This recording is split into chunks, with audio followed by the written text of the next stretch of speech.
Welcome to Across the Ring. My name is William Mayhem Michaels. And this is the scientist, Carl Schupfer, and today we are here with Brooke Tanner. How are you today? I'm good. How are you guys? We're doing great. Hey, Brooke, before we get started, why don't you tell our guests a little bit about yourself? All right. My name is Brooke Tanner. I am a wrestler based out of ACW in Wisconsin.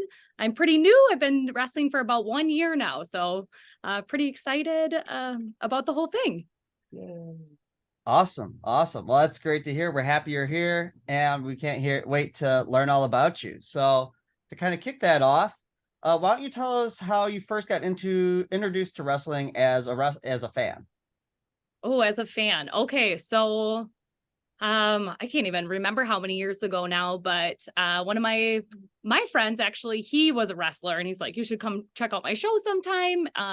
That was at WPW up in Green Bay or De Pere at the time. So that was probably almost 10 years ago now that I went, and I didn't know there was anything local like that. I liked the WWE when I was a kid, and me and my sister went and checked him out and kind of got addicted to going to the shows ever since, and got to see more promotions over the years. So yeah, as a fan, that's kind of where it started. Somebody invited me. That's really cool that you kind of got your start in going to like indie shows where a lot of people will start on TV and then they're trying to go to like WWE, TNA, Impact, AEW, all that stuff. It's really genuine that you started out like in the indie scene and kind of started that way. That's really cool. Yeah, I've enjoyed it a lot. It's cool to see like just the different venues, and it's a totally different thing seeing the indies versus what's on TV. The wrestling's just as intense, but the crowds are so much more genuine. I mean, it's a whole different vibe. I totally agree with you. Me and Carl both love going to the independent scene. Actually, since we really started this podcast, I haven't really been out to WWE or AEW that much, and I don't really follow it on TV as much anymore either because we're so busy, trying to check in all these other independent promotions all over the United States. So it's been a lot of fun. So when you started going around and getting into the other like independents, when did you think to yourself like, I think I want to do this? Oh, I wanted to be a wrestler when I was a little kid. I started watching wrestling on TV in like 4th grade.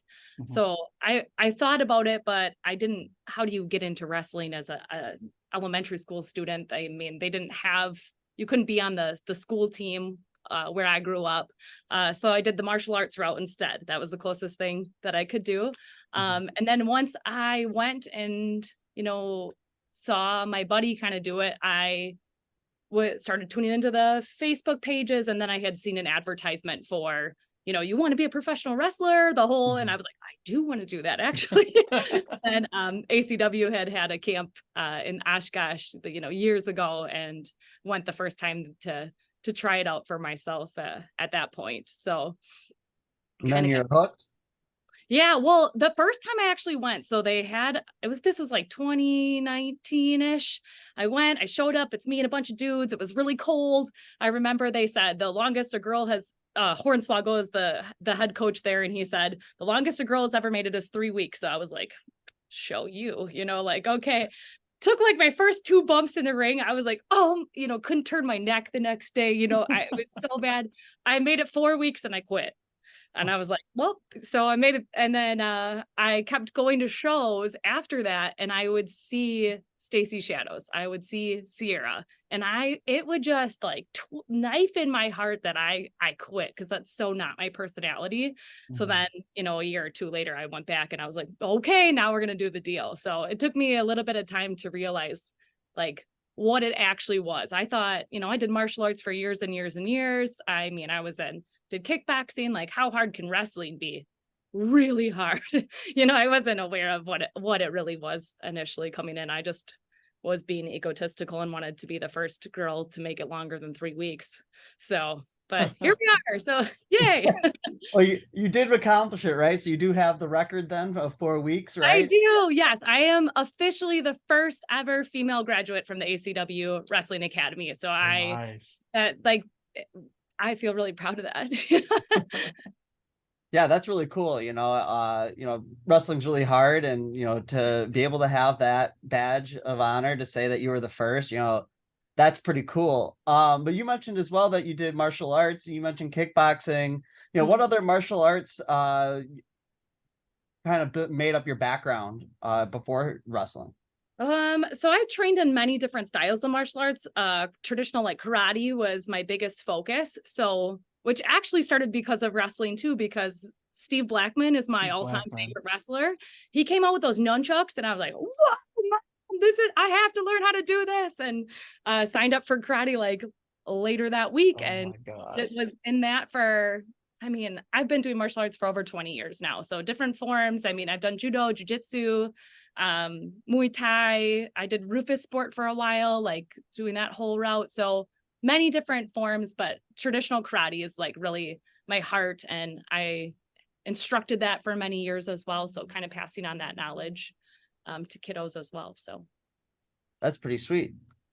So I guess then to kind of ask further, so you had martial arts and you trained also as a wrestler. As you were, in training and as you've kind of gotten into wrestling, who were some of your biggest supporters in wrestling? I would say my biggest, I mean, so many people have, I feel like it definitely takes a village to support like what wrestling is, because it is so unbelievably challenging. My biggest supporter is definitely my fiance, who I met because he was my wrestling coach. So I feel like you follow your dream and you get the guy, So yeah, he has been the best because he is absolutely, I feel like he always has a bigger vision for me than I see for myself, and has always pushed me really hard and giving me that tough love, and sometimes I hate him for it, but other times I love him for it. So it's great. So he's been definitely the biggest one for me. Yeah, and that's so important when you get into this business, is having someone that has your back. Yeah. I think that's why so many of us our partners are as strong as we are, I would say, mentally. They would have to be, as much as we're on the road and doing what we do as well. So getting into that and how you met your fiance with wrestling, was that like after training, like how did that kind of form? Because I'm kind of curious now. Yeah, so he back the first time around when I tried wrestling and made it for 4 weeks or whatever, he was there as one of the coaches then. And then I met him there, but we weren't a thing at that time. Right. And I continued to go to shows, and I saw him at the shows, and I was so embarrassed because I was, oh man, I quit camp and there's coach and boo, and I didn't want to talk to him. I was so nervous. So I finally like went up and I was like, "Hey, sorry, I quit camp." And he was like, "It's fine, whatever." And we just kind of talked from that point forward. And he supported me when I said I wanted to go back, and would go to camp with me before the next class officially started, so I could like try to figure out how to do a backwards roll, because that was like hard for me when I started. So, big shout out to Salem Crane for that. I mean, he really helped me so much. And I don't think people understand, like when you mentioned how hard wrestling is. I trained a little bit, and and I have a mixed martial arts background as well. I did jujitsu, kickboxing, and boxing. And the difference is the bag's not beating you up, right? The mat's not beating you up. Like when you're taking bumps like on the mat, like people think I don't know. I know what I thought before I even walked into the world. I thought, oh, this is a big cushy mat. It is not. 9 times out of 10, that's just like wood. And you're landing straight on that hard as hell, Gets it. Nobody understands. Like I literally thought I did all these years. I came in way too cocky for how hard it is. Like you literally, like the muscles in your neck, you don't know you have just from like supporting in your core. And it's me, and there's once again only girl there. So like some of the guys in my class are 6 feet tall and 400 pounds, and they're like, just like, here's a body slam, and I'm like, like that's a real slam. Like they're really picking you up. Like it is tough. So I'm glad you can understand from like a martial arts standpoint too, of like what the training looks like and the comparison. Yeah, like because cardio is a big thing when you get into mixed martial arts. Mhm. right? But people don't understand, like, yeah, mixed martial arts, especially because I was training to fight. It's a lot. But you're training to go 3 minute rounds for 5 minutes, or 3 minute rounds, or 5 rounds of 3 minutes, wherever you're at, depending. And we're wrestling, you're going 10 minutes straight, 15 minutes straight, 25 minutes straight, or you those Iron Men where you hit 30. And to get that cardio up, like, there's a reason The Rock says, I'm not ring ready to come back. Yeah. You know what I mean? And that's a real thing. But you go ahead, Coral. Sorry. I didn't mean to Yeah. jump in So, on that. so yeah, so talking about, you're getting into it now, and you have what, a year under your belt. As you've been, kind of learning who you are as a wrestler and building your character and stuff like that. Who are different wrestlers that you have pulled from, or even things out of wrestling that you've pulled from to kind of create who you are as a wrestler? I think the people that I've pulled from are people who have influenced me as an overall person. And I feel as though me as a wrestler, that is who I am, just kicked up a notch, obviously. But clearly Steve Blackman, a huge influence for me because of the martial arts element. I like to bring that to my actual wrestling match.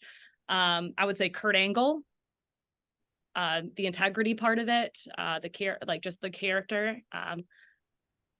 John Cena, those people who like have just larger than life. And for me too, like China was huge when I was growing up, just because like that female strength. I think there's so many. I mean, how do you even name them all? But there's a lot of people that have impacted and influenced, who I am. I wish I could name 100 people probably. Yeah. We pull so much stuff from different places. Yeah. It sounds like, from what you're saying and some of the people you're naming, that for you, like, a message of positivity coming with your wrestling is something that matters a lot to you. Naming John Cena, who's about that. When you mentioned integrity with Kurt Angle, it seems like that's something that matters a lot to you, and that seems, really cool to me. Yeah, 100%. I really feel like that is the best part of wrestling in so many ways, is being able to send that super positive message, even though, we're punching and kicking people, etc. But like, I think you can still do that in a very enthusiastic and, optimistic way. And I feel like Yeah. that's what I'm about. And I'm really glad that you mentioned China, because it's a name that's not mentioned a whole lot. Because I love to think about the old women wrestlers that I think today would thrive. Jacqueline, Luna, all these phenomenal wrestlers that were back in the '90s that just wanted a chance to shine and didn't really get it the way they should have. But yeah, those are all really great inspirations, I think. But outside of wrestling, what are some of your hobbies and stuff that you like to get into? I feel like I don't have a ton of hobbies. I feel as though my job keeps me extremely busy, and so I'm a teacher. I teach first grade outside of wrestling, and I love first grade, and teaching is extremely demanding, as much as I'm not sure if people always understand everything that goes into that outside of it. But between that and a wrestling schedule with camp and shows, and then I love lifting. I'm a big, I love powerlifting. So doing that, I feel like, is pretty much my whole life. So not a ton outside of that. Yeah. How do you go about balancing that? Wrestling and teaching are both things that are very hard and not necessarily understood how demanding it is. And the fact that you're doing both of them is a hell of an undertaking. How do you kind of balance that and make sure that you're able to, meet all those expectations? I think it's pretty tough. I would say I have a lot of self-discipline, and that's definitely something I'm grateful for my martial arts training for. A lot of very schedule oriented. So it's like, I got to get up at 4 a.m. to do my cardio. And then I come early to school. I'm at school for 10 hours. I'll lift after that, prep all my food. Like, it's just like very routine for me in order to get everything done. And just knowing limits on things. I know when I have like my social burnout, or like I have to take a break. And looking at the calendar as a whole and being like, that's too much stuff. Like I got a big picture it sometimes, but it's a lot. I mean, I don't know if I do the best job, but I try really hard to keep everything I'm kind of a Yeah. type A personality. So Yeah, there's really no room for procrastination. I'm currently in school for aerospace engineering, and I took a children's literature class, and oh, I had to teach a second grade class, and I almost died. Listen, my teacher said, you have to make a lesson plan, you have to this, you have to do that. So I did all that, and that was that one class, that one time I taught second grade was enough to be like, no. Like, I get how, like, I loved it because it was very rewarding, but there's a lot of work that goes into that. So just to imagine that you're a teacher on top of, hey, I'm a pro wrestler as well. Holy my hat's off to you. 'Cause thank you, thank you. that's so much. That's so much. So speaking of that though, so is there ever times where teaching bleeds into wrestling or wrestling bleeds into teaching? You know, I try really hard to keep them separate. For the most part, I don't really, I don't know how it would go over with like first graders if it was like, yeah, like please don't, hit people on the playground, but I'm gonna go do that tomorrow.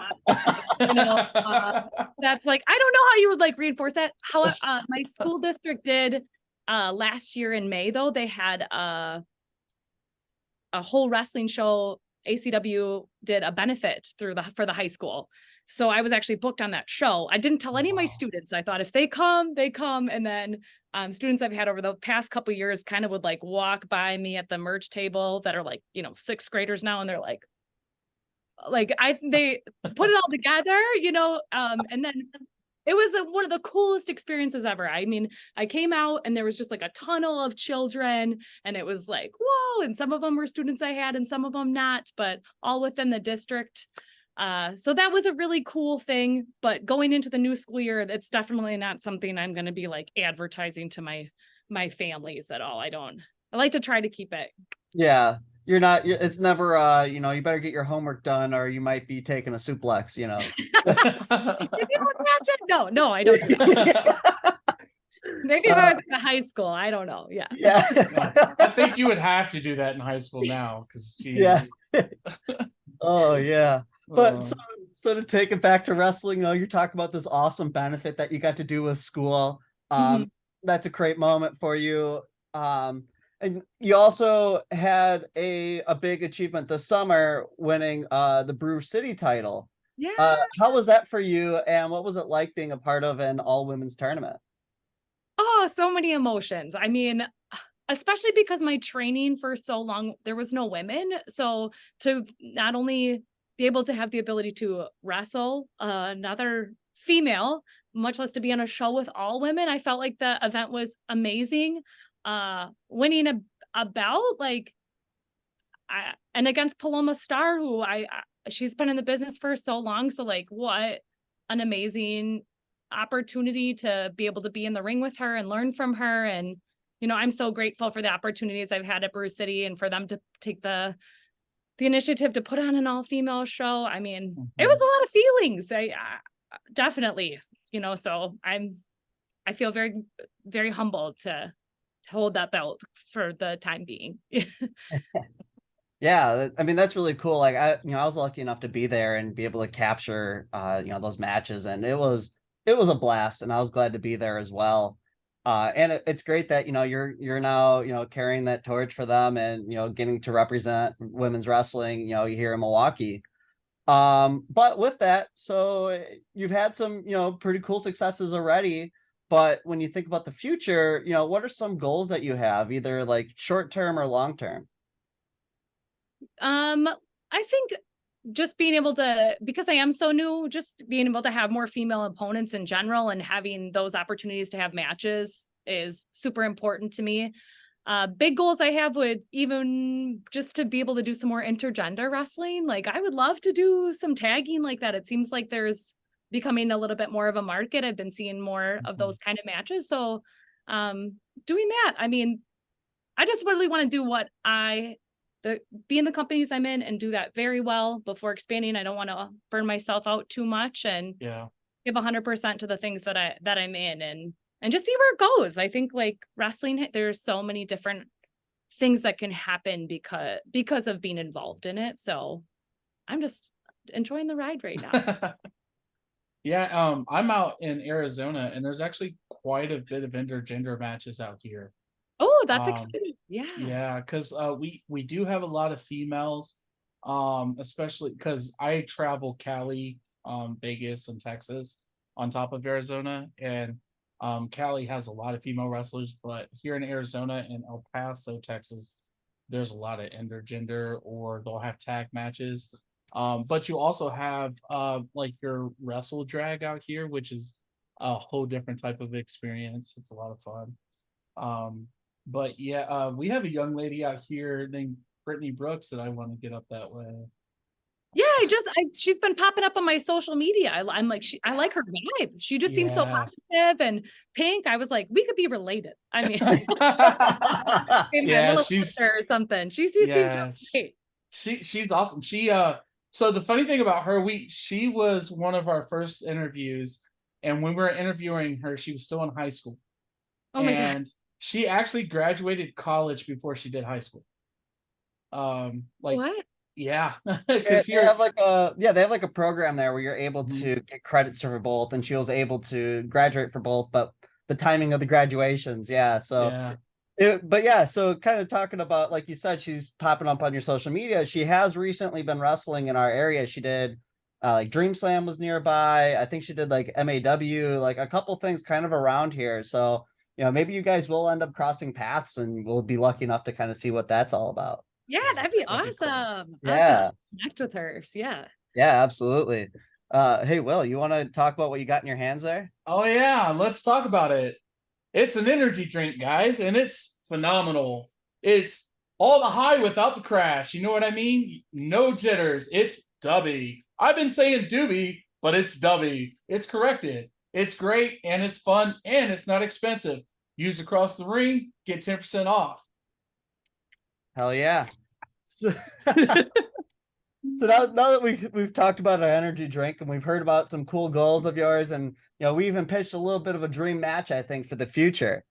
But I think we have some other pressing questions, and the first one of those for us, for you, is what is the best thing about wrestling? Feel like that's maybe two parts. One would be like the training side of it and the work ethic that it teaches you, as like I think that's super important. I feel like that's one of the best parts of it for me. The other part is definitely the fans. I think the connections you get to make with people, and for me, kids that come up, that is a part of it I definitely enjoy and love as well.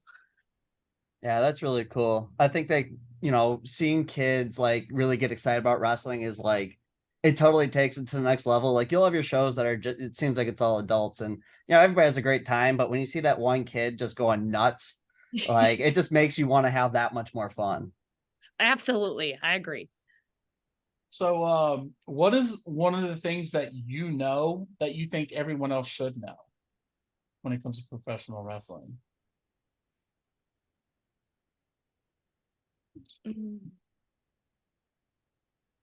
Maybe just the dedication that it takes in order to perform and just be a wrestler in general. I would think that, even my family or friends, not understanding the sacrifice that's involved in order to, do the shows and be at camp, and the injuries and working through all that.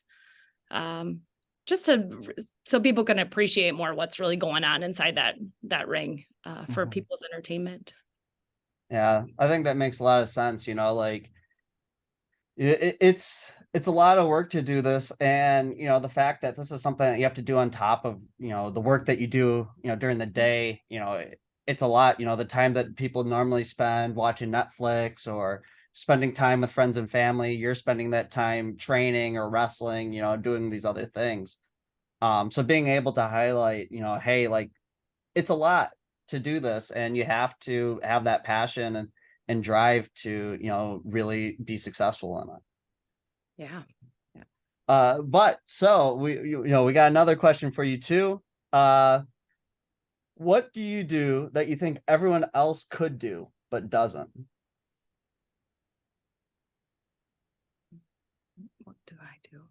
I think having that self-discipline that we talked about earlier and like the ability to stick to a schedule and a routine, I feel like people are capable of that and being able to perform at a high level at the things that they do. But it's hard and it can be tough. So Mhm. taking that that ability to follow the routine and do all that, I think a lot more people could, but yeah, again, it's challenging. So But that and procrastination. Yes. It's so hard. I would imagine that you're one of the people that beat procrastination because it sounds like you had to. I Um, like my checklists and getting things done. Yeah. Well, I'm so glad that we got to have this conversation today and that you've been able to take the time with us to kind of explore, what it means to be Brooke Tanner and, tell us about, who you are. But wrestling fans can be a tough nut to crack sometimes, right? You could do every cool move in the book, and there will still be some fans sitting on their hands saying, I need a little more before I'm going to clap for you, right? So for those fans that are still always a holdout, that heard this whole story of how cool you are, and are still like, I need a little more to tell me why I should come see Brooke Tanner wrestle. So for those fans, what is the pitch for why they should come see you? Well, Brooke Tanner is everything great about professional wrestling, pure enthusiasm, energy, plus that mixed martial arts style in there. So I think I bring a unique spin into the wrestling world that not everybody else has. And also, like, if you're a dad and you've got a young daughter, come on, you got to bring them out and, be able to get a positive role model. And like we said before, there's nothing better than seeing little kids just stoked about professional wrestling. So I think that I can add to that as well. Yeah, I yeah, love yeah. that. That's really cool. I'm glad that that's kind of where you come from. This like really just like I'm gonna be the cool one in the room, and I'm gonna make kids, want to be me someday. Like that's really cool. Somebody's got to be driving the next generation, and it seems like you do that both night and day, and that's pretty awesome. Yeah. At the last wrestling show, there was a girl who came up. She was like 6 years old, and her dad told me that she had now started martial arts because of watching me in the ring. And like, I mean, I feel like that's what it's all about, is being able to be that role model. I'm not as buff as China, but like maybe somebody's going to see Brooke Tanner and be like, hey, yeah, like me too. And I think that female representation is so important because there aren't a lot of females in the state that are wrestling. So just being that person that kiddos can look up to, and yeah, at school or, in the ring, I think it's important. Heck yeah. Well, guys, that's pretty much everything we got going on the show today. Brooke, I would like to take the time and thank you again for coming on our show. Thank you so much for having me. This was so much fun. I could chat your guys' ear off all day. Yeah. Heck yeah, thank you. And guys, if you would like to follow Brooke Tanner on Instagram, it's Brooke Tanner Wrestling. Just jump onto her site, click that follow button. She also has a link tree that you can click on to get all to her other stuff, her TikTok interviews, our past interviews, and this interview, of course. We're on Spotify and everything.